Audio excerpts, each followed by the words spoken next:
आता drone set केलेला आहे, तर आम्ही ड्रोन फ्लाय करतोय. तोंडलीतली दरवर्षी येता का? दरवर्षी येतात देवळामध्ये देव येण्यासाठी जाकडी घाली.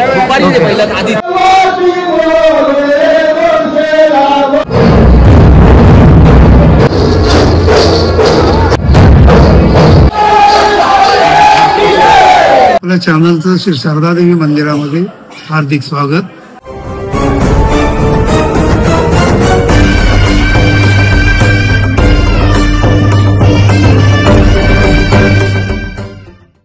तर नमस्कार मित्रांनो, तुमचं पुन्हा एकदा स्वागत आपल्या एका नवीन व्हिडिओमध्ये. तर मित्रांनो, मी आज आलेलो आहे तुरुंबव येथे शारदा देवीच्या मंदिरामध्ये. तर नमस्कार मित्रांनो, आता आम्ही पोहोचलेलो आहे तुरुंबवच्या मेन एंट्रन्सला. तर संदेश दादा पण माझ्यासोबत आहेत. ॲक्च्युली त्यांनीच मला इन्व्हाइट केलं होतं. सो आता आम्ही चालू. गाडी तर खूप लांब लावलेली आहे, गाडी लावायलाच आम्हाला इथे कुठे चान्स नाही मिळाला. आता संदेश दादा पण आज तुम्ही पण ब्लॉग करणार दादा? हो, ब्लॉग म्हणजे काय इकडचं एक महात्म्य आहे, ते तुम्ही पुढे पाहालच. अपत्य प्राप्तीसाठी बऱ्याच लोकांचे नवस असतात. त्या सगळ्याच गोष्टी आपण आतमध्ये दाखवू. पण आज पाऊस थोडासा पडून गेलाय. पावसाने थोडी मेहरबानी केल्याचं म्हणता येईल आपल्याला. पण असो, आतला अनुभव काय आहे ते सगळं एक्सपिरियन्स करणार होतो. ओके. तर मित्रांनो, असं म्हणतात की आपल्याला काही गोष्टी जर करायच्या असतील तर त्याला एक योग्य वेळ यावी लागते. तर अशीच माझ्या आयुष्यात एक योग्य वेळ आली की हा संदेश दादा ॲक्च्युली मला ब्लॉग करायचं जे प्रोत्साहन मिळालं ते त्यांच्यामुळेच, की ते आमच्याकडे गणपतीला आले होते आणि त्यांनीच मला थोडंसं पुशअप केलं की अभिषेक तू पण करू शकतोस, तर तू पण हे चालू कर. तर त्यांच्याच मार्गदर्शनाखाली मी प्रयत्न करतो. तर बघूया, चला आता आपण आतमध्ये जातो आहे मंदिरात. तिथे आता आरती चालू आहे. तर चला, मंदिरामध्ये आतमध्ये आरती चालू आहे आणि आरती ऑलमोस्ट संपलेलीच आहे, कारण घालिंग लोटांगणचा आवाज आमच्या कानावरती पडला आहे. तर आता आम्ही आतमध्ये होतो. हा मंदिराचा मुख्य प्रवेशद्वार आहे, इथे पाहू शकता. आम्ही इथून आता आतमध्ये जाणार आम्ही. आणि मेन म्हणजे आता आम्ही ड्रोन पण आणलेलं की ह्या मंदिराची जी विद्युत रोषणाई केलेली आहे, तर आम्हाला ते पण शूट करायचं आहे. तर आम्ही बघू, इथं मंडळाची परमिशन वगैरे काढू. जर त्यांनी अलाउ केलं तर ड्रोननी पण आम्ही दाखवायचा प्रयत्न करू. तर चला आपण आतमध्ये मंदिरामध्ये जाऊ. तुम्ही पाहू शकता केवढी लाईन आहे ती बघा. इथून जी लाईन चालू होती मंदिराच्या तिथून तशी इथून त्या बाजूने सुद्धा इकडे आता ढोलवादन चालू झालेलं आहे. तर मित्रांनो, आम्ही आता आतमध्ये चाललोय देवीच्या दर्शनासाठी. या दादाने आम्हाला आत नेतोय.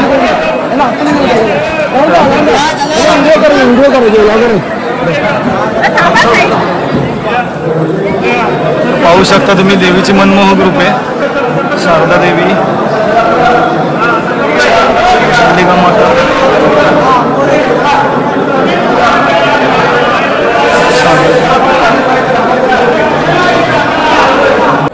तर मित्रांनो, आता थोड्याच वेळात जागरी चालू होणार आहे. तर तुम्ही पाहू शकता क्राऊड. सगळी लोक आता जमायला सुरुवात झाली तिथे बघा. सगळ्यांनी आपापली जागा कशी अडून आधीच ठेवलेली आहे. आजी काय म्हणताय? कोणीकडनं आलात? गाव कोणीकडचं? काय? तोंडलीतली. दरवर्षी येता का? दरवर्षी येतात देवळामध्ये? कसं वाटतं येऊन? आता इथे ढोल ठेवलेले आहेत. इथेच थोड्या वेळात आता जाखडी चालू आहे. पहिले आधी लहान मुलांची होणार आहे आणि नंतर मोठ्या लोकांची.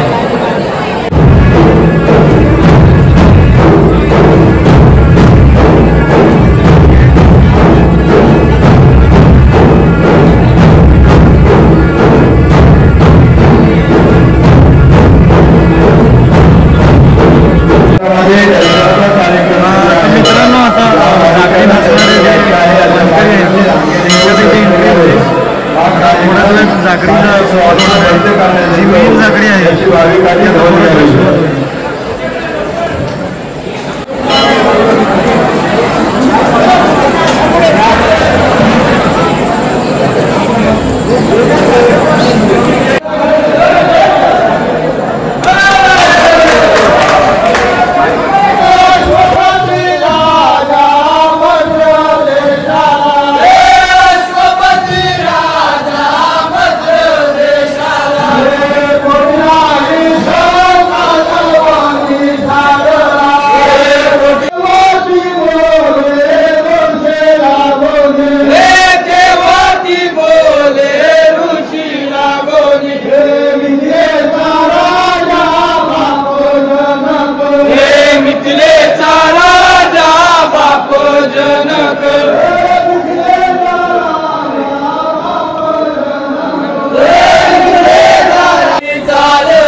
तर मित्रांनो मी आता आलेलो आहे बाहेर मंदिराच्या ड्रोन फ्लाय करण्यासाठी. तर तुम्ही पाहू शकता लाईन कुठून जे आपण आतमध्ये आलेलो तिथून जी लाईन स्टार्ट होते ती अशी मंदिराच्या ह्या बाजूने अशी फिरून तिथून आतमध्ये जाते ते डायरेक्ट देवीच्या चरणापाशी.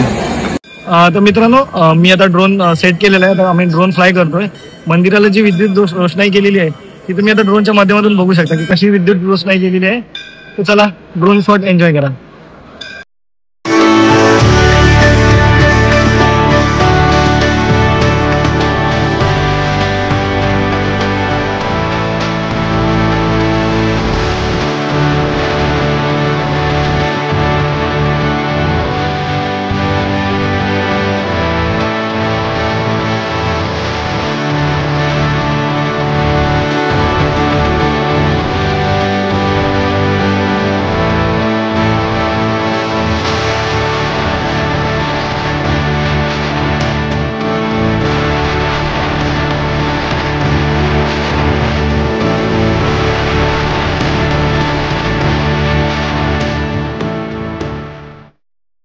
नमस्कार.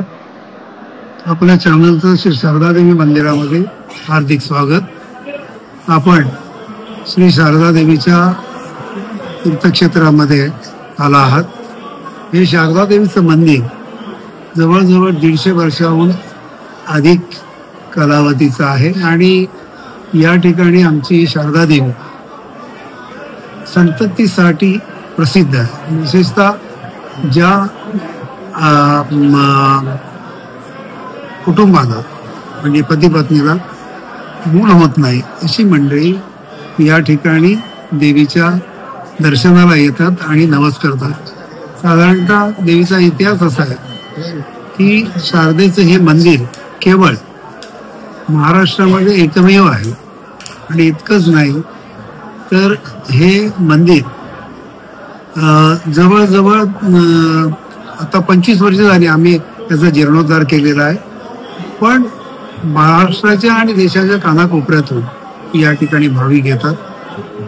साधारणतः विजयादशमी पर्यंत म्हणजे प्रतिपदा तो विजयादशमी हे 10 दिवस देवीचा हा उत्सव असतो आणि या 10 दिवसाच्या उत्सवामध्ये मंदिर 24 तास दर्शनासाठी उघडं असतं. त्यामध्ये भाविकांना दर्शन, थेट दर्शन हे सकाळी 8 ते रात्री 9 वाजेपर्यंत मिळतं. 9ला महाआरती असते. रात्री 10 वाजता जाखडी नृत्य आणि 11 वाजता दुसरं जाखडी नृत्य होऊन संततीविषयक नवस करणे आणि पेंडण्याचा कार्यक्रम सुरू होतो. साधारणतः असं आहे की ज्यांना अपत्य नाही अशी कपल म्हणजे पती पत्नी या ठिकाणी देवीच्या दर्शनासाठी येतात आणि नवस करतात आणि तो नवस पारंपरिक पद्धतीने त्याच वेळेला फेडला जातो. त्यांना संतती झाल्यानंतर बाळाला घेऊन इथे यायचं आणि देवीचा नवस फेडायचा. या निव्वळ संतती विषयकच नव्हे तर मनामधल्या अडीअडचणी, नोकरी, उद्योग यासाठी सुद्धा नवस करायला भाविक इथे येतात. विशेषतः या आमच्या देवीचं महात्म्य असं आहे की आमच्या ग्रामस्थांना म्हणजे तुर्बो गावामध्ये ही शारदा ही जरी विद्येची देवता असली तरी आमच्यासाठी ही ग्रामदेवता पण आहे. या 9 दिवसांमध्ये शारदा, वरदान, मानाई, चंडिका आणि गौरी देवी यांचा आम्ही इथे स्थापना करतो आणि या 10 दिवसाच्या यात्रेमध्ये तमाम मुंबईकर म्हणजे आमचे ग्रामस्थ हे 10 दिवस एक सेवा म्हणून ते येऊन काम करतात. रात्रंदिवस भाविकांना लागणाऱ्या ज्या काय सुखसोयी त्या आम्ही पुरवतो. या ठिकाणी येण्यासाठी सावर्डा रेल्वे स्टेशन हे जवळचं स्थानक आहे, रेल्वे स्थानक. त्याचप्रमाणे चिपळूणमधून देखील उतरून लोक इथे येऊ शकतात. चिपळूण ते तुरंब बाय रोड यायला लागतं. सावर्ड्यावरून देखील बाय रोड यावं लागतं. पण एकंदरीत हे जे ठिकाण आहे हे चिपळूण, गुहागर, संगमेश्वर या तिन्ही तालुक्यातील जनतेसाठी एक सेंट्रली असं आहे. साधारणतः सावर्ड्याच्या वहाळ फाट्यावरून 9 किलोमीटर आतमध्ये हे मंदिर आहे. या मंदिराच्या जीर्णोद्धारानंतर जवळजवळ 22 वर्षामध्ये आम्ही असंख्य डेव्हलपमेंट इथे केलेलं आहे. बाहेर एक चांगल्या तऱ्हेचं कंपाऊंड करून गार्डनिंग चाललेलं आहे. भविष्यात आणखी वेगवेगळ्या भाविकांना सुखसोयी देण्यासाठी आमचे प्रयत्न चालू आहेत. आमच्या ट्रस्टचे अध्यक्ष आहेत दशरथ तुकाराम पंडित आणि त्यांच्याबरोबर असणारे आमचे इतर सहकारी चांगल्या तऱ्हेनं काम करतात. या तुर्बो गावाचं देवीच्या आशीर्वादानं ख्याती अशी की याच गावातले आमचे ग्रामस्थ आमदार भास्कर शेठ जाधव वगैरेचे आमदार हे याच गावातले आमचे स्थानिक आहेत. आपल्याला माहितच असेल ब्रिगेडियर चंद्रकांत पंडित हा देखील याच गावातला आहे. त्यामुळे या देवीचा वरद असतं आमच्या गावावर आहे, किंबहुना सगळ्या भाविकांवर आहे. तेव्हा या भाविकांना इथे यायचं असेल त्याच्यासाठी तुम्ही तुमच्या चॅनलवर आमच्या ट्रस्टचे टेलिफोन नंबर देखील देऊ शकता. या ठिकाणी हा 10 दिवसाचा कार्यक्रम सोडला नवस करणे आणि पेंडणे वर्षभर या ठिकाणी देवीचं दर्शन सकाळी 8 ते रात्री 7 या कालावधीमध्ये मंदिर उघडं असतं आणि कायमस्वरूपी आमचे 2 नोकर या ठिकाणी ती सेवा देण्यासाठी उपलब्ध असतात. वर्षभर परिसरातल्या असंख्य शाळा मुलांना घेऊन या ठिकाणी सहली देखील घेऊन येतात. त्यामुळे एक प्रकारचं एक बालवर्गावर धार्मिक संस्कार देखील चांगले होतात. आम्ही त्यांचे चांगल्या तऱ्हेनं इथे व्यवस्था करतो. तर असं हे आमचं जे शारदेचं तीर्थक्षेत्र आहे हे महाराष्ट्र शासनाने क वर्गाचा दर्जा दिलेला आहे आणि त्यामुळे शासनाच्या वतीनं देखील भक्तांसाठी सुविधा मिळवण्याचा आमचा प्रयत्न आहे. एकंदरीत खूप मोठी यात्रा या 10 दिवसात होते. विशेष सांगायचं म्हणजे नवस करायला जी मंडळी येतात संततीसाठी ते केवळ आजूबाजूपर्यंत परिसरातलेच नाही तर महाराष्ट्राच्या कानाकोपऱ्यातून येतात. किंबहुना रात्री म्हणजे महाराष्ट्र देशाच्या कानाकोपऱ्यातून देशाच्या कानाकोपऱ्यातून मंडळी या ठिकाणी येतात. तेव्हा भाविकांना विनम्र आव्हान आहे की त्यांनी शारदेच्या दर्शनासाठी एकदा तरी अवश्य या त्यांच्या क्षेत्राला भेट. धन्यवाद. तर हे होते आपले पंडित सर, खूप छान माहिती दिल्यात सर, धन्यवाद माहिती दिल्याबद्दल. तर मित्रांनो, असा होता आजचा आपला शारदा देवी तुरंबवचा ब्लॉग. तर दर्शन तर खूप छान पद्धतीने झालंय आणि मस्त की आम्ही आप्पे वगैरे पण खाऊन मस्त पोट भरलंय. एक नंबर जबरदस्त, खूप छान होते आप्पे. ट्राय करू शकता.